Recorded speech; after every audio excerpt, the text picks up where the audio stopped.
BTR जानायनि उनाव गासैबो बर'नि सेंग्रा सिख्लायालायनो साख्रि मोनजोबसिगोन आरो बिनि थाखाय फर्म राननानै होदों आरो गावबा गाव बाय'डाटा बेसेबां क्वालिफिकेशन गोनां मानसि दं।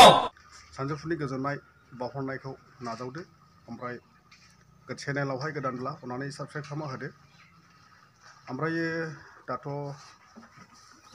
इलेक्शननि समा खाथिनिफ्राय खाथिसिन जानायनि थाखाय दायो माने बेफोरबायदि पलिटिकेल बा राजनितिकनि बारा ओरैबायदि बारबोगासिनो दङ नोंथांमोना नुखादों ससियेल मिडियायावहाय।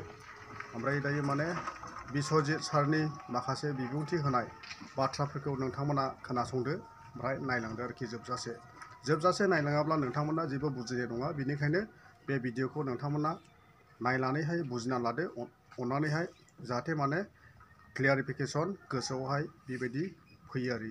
हामबाय, थेंक इउ। गासिबो साख्रि मोनजोबसिगोन बायदिसिना बाथ्रा बेफोर गासिबो बाथ्रायानो सैथो नंजोबा।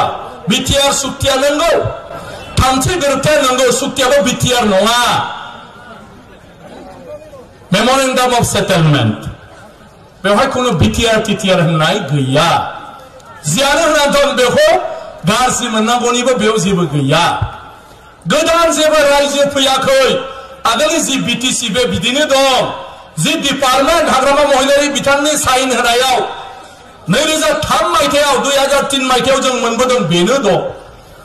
बे बिटिआरनि जायगाखौ बिटिएडि होनदोंमोन इंराजियाव, बड'लेण्ड टेरिटरियेल एरियाज डिस्ट्रिक्ट। एबार जायफ्रा सागन होदों सहि होदों एबसु आरो एनडिपि गुबुन गुबुन बेवहाय बे बिटिएडि खौ बिटिआर बड'लेण्ड टेरिटरियेल रिजन नाम दोननांगौ होननानै बुंदों आरो बेखायनो बेजोंनो जुदि नोंसोर खुसि जायोब्ला होमब्लालाय आरो माथो दं होननानै